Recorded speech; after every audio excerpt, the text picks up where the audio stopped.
What's going on, people of the internet? Hyperchaotic here, with a K, double R, and welcome back, or welcome, if this is your first time visiting my channel. And welcome to my follow-up video on talking about The Last of Us video games. And of course, as you can tell from the title and thumbnail, I'm going to talk about Left Behind DLC. Now, just a quick reminder, moving forward, or let it be known to those new to me, this is not a review. And the reason why I'm not doing this in the style of a review is because it's been a minute since I've caught up on the story, and on top of that, I didn't really play the Left Behind DLC for myself. Just like with the sequel, as I mentioned in the previous video, I had to watch gameplay online. Now, if I wanted to, I could probably just recap on the story through a playthrough and just review the story. But I would prefer to play it for myself if I was to ever do a review. And even if I did play it like with the first game, I would prefer to replay it before I review it. The only circumstance where I think I would ever review a game and not replay it is if I can't, like it's no longer accessible, such an example being the Bad Company games. At least on console. I think it's a different story on PC.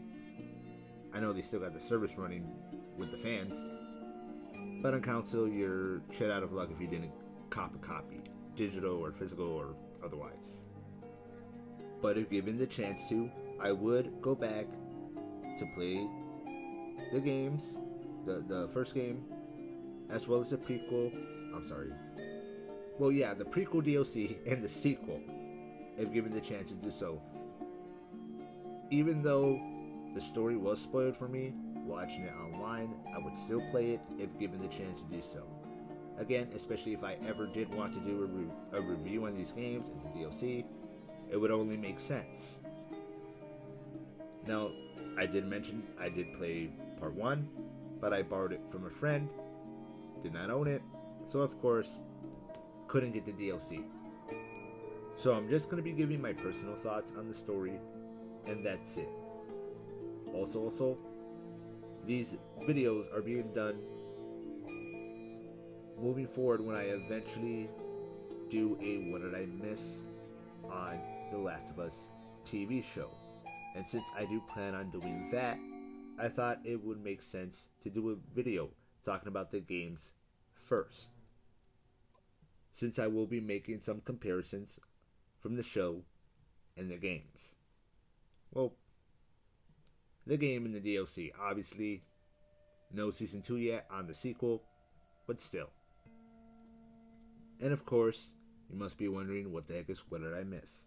Well, What Did I Miss is the series of gameplays where I go back to play games I missed out on when I was young or in their prime.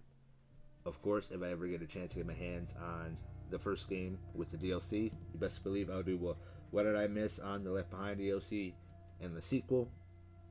But until then, I'm going to try extending it to other forms of medias in relations to video games, which is why I want to cover The Last of Us TV show, or HBO show, not really on television anymore.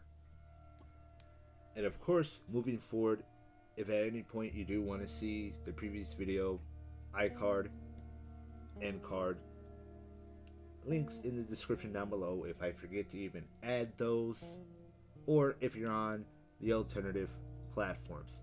Shout out to those people. For anybody interested in checking out my channel on the alternative platforms, those will also be linked in the description down below. As long as I'm using YouTube, I'm going to continue to still use the old classic link in the description. If it ain't broke, don't fix it. Plus, if you do miss an iCard, you can't just rewind and get it back. It usually doesn't work like that. So I'm really just trying to make it as convenient as possible for you guys, if you are interested. Without further ado, oh, and by the way, in case you're not looking at the screen, If you wanted to skip the intro, there would have been timestamps in the description down below. I'm going to try to do timestamps for this one. Sorry for not letting you know verbally, but I'm going to put a visual notice, of course, on the screen. Anyways, let's actually get into the Left Behind story. Oh, and of course, before I forget, spoilers ahead. Obviously, it's a pretty old game now, but if you haven't played it for yourself or seen a playthrough of it, obviously, spoiler warning. Don't blame me when I gave you the heads up. Never mind this entire 5-minute intro. So that's on you moving forward. Once again, spoiler warning. Okay, now let's go over the story. So, quick recap of the story. It's a prequel telling of the events leading up to Ellie getting bitten by the infected and eventually realizing she's immune, when she also loses her good friend, Riley, which we knew about from the first game when she eventually talks about those details.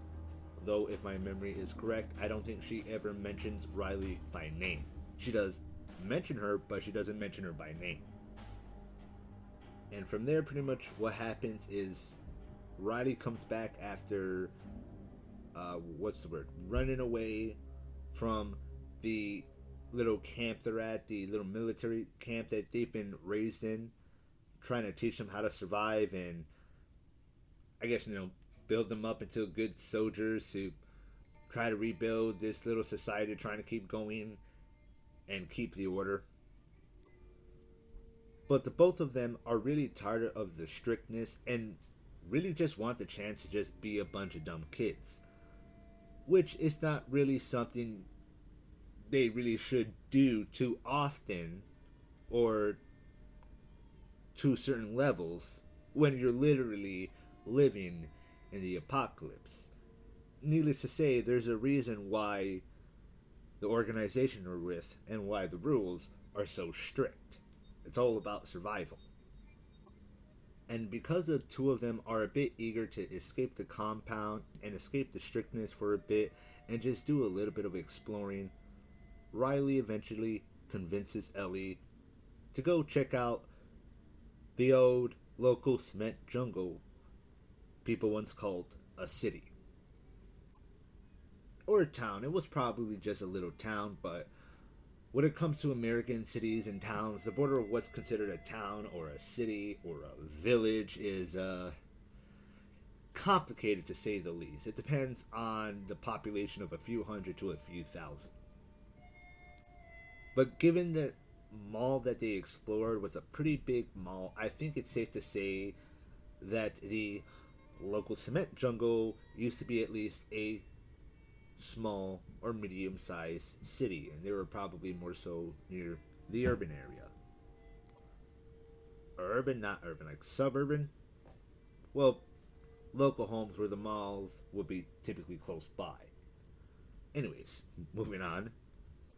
Eventually, they get into some dumb shenanigans that leads them to making the biggest mistake and getting them trapped by an infected and getting them both bit.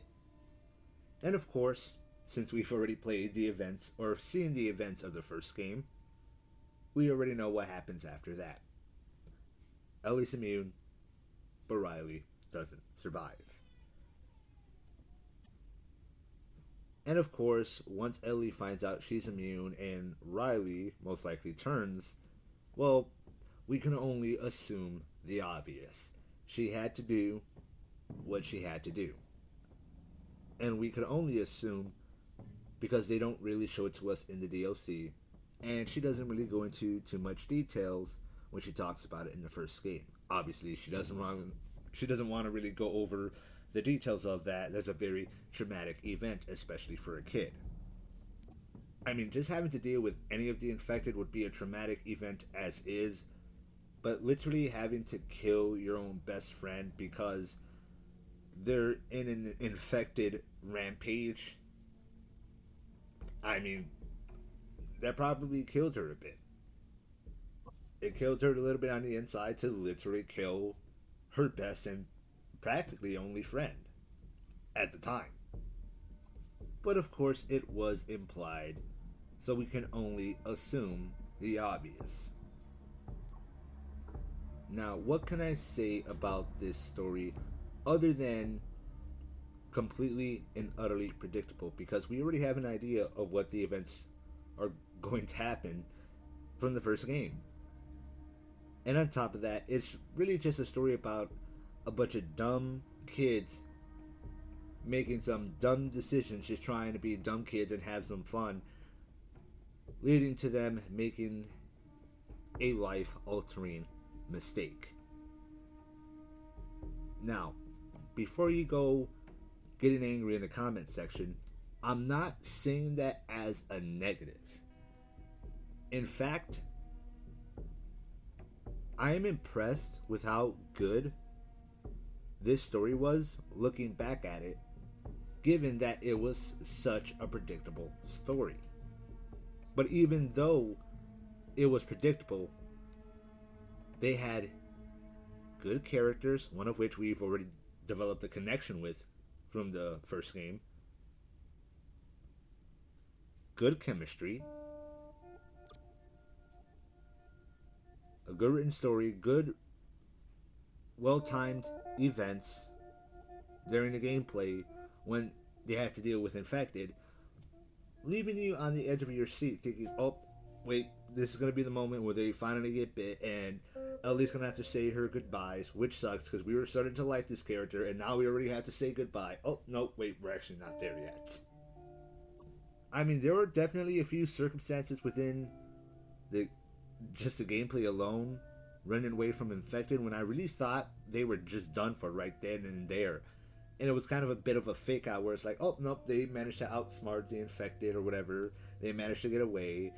And now they can continue their little bit of exploration, even though they haven't really done some further due diligence in making sure the infected were gone. I mean, hell, when you get to that ending where they get into, that music shop and start blasting the radio, having a dance party loud as fuck in a rundown mall still full of infected, probably the fucking dumbest shit you could ever see a couple of characters ever do in a zombie apocalypse.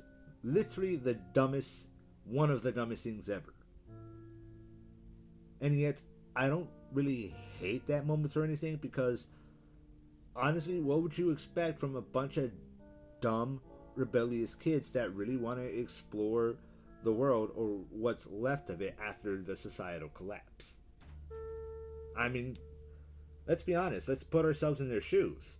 Let's imagine if we were born after societal collapse, born in the apocalypse. We don't know what it's like to live in this world where we could be safe in our homes and don't have to worry about somebody coming crashing through our fucking window to gnaw on our fucking necks, or have to kill somebody for that last can of food to survive the next day.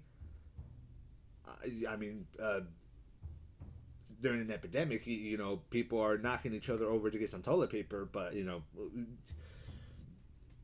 you ain't shooting back at each other over the last can of beans from the rundown mall that was almost practically scavenged clean. Growing up, not going to a normal school, having a normal childhood, you would not know what it's like to go onto YouTube and watch your favorite videos because, well, that shit doesn't exist anymore. They'll never know what it's like to actually go into a mall and shop for some music or visit the local arcade. Hell, we literally had to watch them imagine what it would have been like, because they can't experience that for themselves ever again. Honestly, watching those scenes, it almost, it actually kind of made me feel bad. It kind of sucked. It's like, man, even though I'm kind of broke and I can't really go to the arcade, it is there. If I had the money, I could just go there and visit the arcade. Money doesn't matter in that world anymore. Those machines are fucking dead. There ain't no fixing them. You ain't bringing them back. Good luck trying to somehow recreate them again. It'll be a long time before humanity brings back that technology, especially for entertainment purposes when you're too busy worried about survival. I mean, can you imagine growing up not knowing what it's like to go to a Chuck E. Cheese? I could never. This next generation might, but I could never. I could never imagine. I could never imagine that. Chuck E. Cheese was definitely a part of my childhood growing up, and was just, well, cheaper than Dave and Buster's, and typically had parking because it wasn't all the way in downtown. Something that would practically be considered a first world problem. Actually, that is a first world problem, but a first world problem and a luxury problem to deal with compared to literally living in the freaking apocalypse. Needless to say, these kids are craving for some freedom, some fun, some sort of entertainment of any sort. Instead of that constantly strict day to day just training and education and learning how to survive and keep their little freaking village organized. I guess what I'm trying to put at is it actually feels realistic, and that's one of the great things about the first game and the DLC is how real it feels. Even though the situation obviously isn't real as far as the cordyceps evolving to infect humans or the apocalypse in general and the collapse of society. Hopefully that stays within the works of fiction, but nonetheless it feels real, and that's the important part about the game of any sort of media in general is for it to feel real so it sucks you into that world.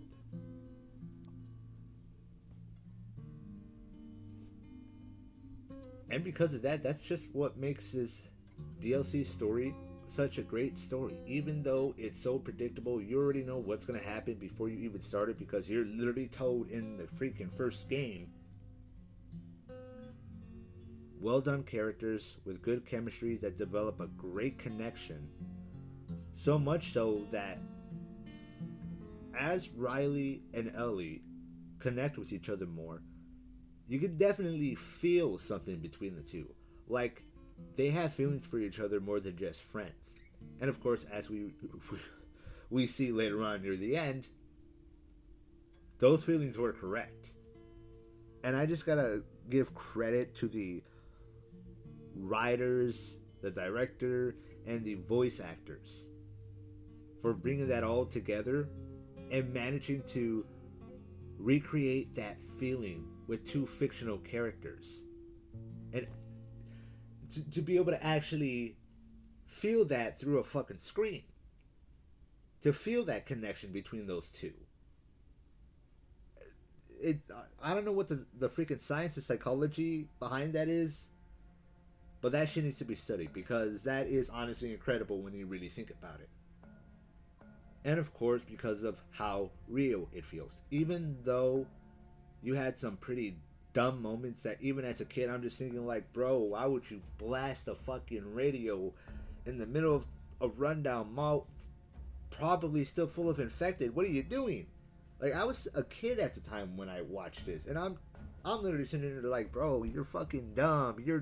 You're dumb. At least clear the infected first, or I don't know, fucking set up some walls that kind of add some soundproofing, or if they do, if you're gonna be dumb, be a little smart about it. If that makes any sense, even though that's kind of a paradox right there. But oh my god, it was so dumb. But at the same time, you know what? It makes sense. It makes sense that they would do something dumb like that because there are a bunch of dumb kids craving freedom. Freedom and some sort of entertainment. Just doing dumb shit for fun only for it to lead to a mistake? Yeah, that sounds like something kids in real life do. You know, I've probably done that a couple of times myself. Nothing to the point where I risk my life or anything, but even then, yeah, kids do shit like that to an extent, like, you know, taking your parents' car for a joyride and possibly getting into an accident because you're driving like a fool, going over the speed limit, maybe under the influence, when you're underage and shouldn't be drinking. You know, kids are gonna do dumb shit just because. And if they're not supposed to do it, they're going to want to do it even more. For some reason, there's a certain craving you get as a young child. Not everybody gets this, but as a young child, you get a craving to do something even more when you're told you're not allowed to do it. Because it's like, why? What's so bad about it that I can't do it? It makes me want to try it out just because now you got my interest. Does that make sense? And the reason why I say this situation of the characters being so dumb in a situation that's dumb and predictable makes sense and it works because I'm thinking about it in comparison to the situations in the sequel, like where Abby's pregnant friend, whose name I can't remember for the life of me, decides to go out on patrol anyways, which you already know that's going to lead to her getting killed, and sure enough it does. And eventually Abby's going to want to kill Dima when he find out she's pregnant, because you're like, oh wow, she's pregnant. I wonder if this is eventually going to lead to a point where Abby tries to kill her, and but yep, that sure enough happens. Like, it was dumb and it was predictable, but it also felt forced and unnecessary. Whereas in this prequel DLC story, it makes sense because of course you would expect kids to do something so fucking dumb like that. For a bunch of grown-ass adults, for a grown-ass pregnant woman, how fucking stupid are you? You're grown and you know better. Kids are dumb. A grown-ass adult, you should fucking know better. So that's just kind of why one situation, even though it's dumb and predictable, works, where the other one doesn't. It just makes sense. It fits the characters. And it flows right into the story. It's written well. It's not forced or unnecessary. In fact, I would say it's very necessary that they do a lot of the dumb shit within the story just to really represent and emphasize the fact that kids are dumb and will do dumb shit. And that is real. And given the circumstance of the story, the setting of the apocalypse, with the way it was done in this story, it definitely feels real for this world. And for those reasons, that's why the Left Behind DLC is a great freaking story. And honestly, an even better story compared to the sequel as a predictable story of some dumb kids. Some dumb, predictable moments done well compared to some unnecessary, forced, dumb, predictable moments in the sequel that didn't do well, that didn't work. Anyways, that's all I got for you guys today. I don't know when I'm going to come out with that What Did I Miss on the show. It'll probably be a minute because I'm going to write up a script for that. If I don't say screw that and do my raw thoughts, but I'm most likely going to do a script for that. I did a script for the previous video. This one I didn't. It was my raw thoughts. So for the next following one, I'm either going to write a script, or if I can't put one together, I'll probably say fuck it and try to do my raw thoughts. So we'll see what happens when that eventually happens. Probably sometime in January. I'm going to enjoy the rest of 2024 to myself and with my family. Now, I will have 2 more videos before the year is over.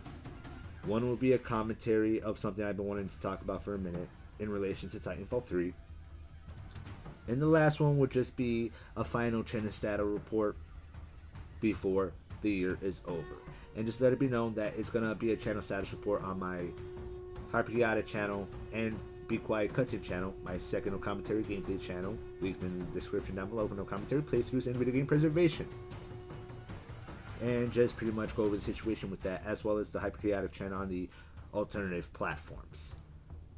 What's going on behind the scenes, what I'm going to do moving forward, what content I'm going to be working on and hopefully will be coming up. Besides just what did I miss on the Last of Us TV show. Also, my time on YouTube may be coming to an end. I just don't know when, but I will talk about that a little bit more in my final channel status report before the year is over. Though even if I stop producing on the Hyperchaotic YouTube channel, I will move forward on the alternative platforms and with the No Commentary Gameplay channel. Again, I'll talk about that in that later video. Anyways, thoughts and opinions. Let me know what you think about this story in the comment section. In the comment section down below, as well as make sure to leave a like. If not, leave a dislike in a comment telling me why. Because any interaction is good interaction for my channel, the algorithm, and any criticism can help me get better. And hey, looking to do some last minute Christmas shopping. I'm selling a couple of books on my Depop shop. I was also selling some stuff on my Mercari shop, but I decided to shut that stuff down because Mercari's increasing some of their fees and adding more for buyers and sellers. So I'm probably going to stop selling there for a while and try to move all my shit over to eBay and maybe start selling more on OfferUp as well. But as of right now, you can get some books on my Depop shop. I don't know if I'm allowed to link that, so for right now, I'm just leaving my shop at name in the description down below, and it could help support the channel. Maybe in the future, if I gain enough loyal viewers, maybe I'll open up the opportunity for personal donations via PayPal and Cash App, or maybe a Patreon if people are interested in that with some bonus content. But that's if we ever get there. Otherwise, I'm just gonna, try advertising my little shop so I can make some money on the side. Hope you guys had a good Christmas and happy holidays, and hopefully you guys have a happy new year. Let's hope to at least decent 2025.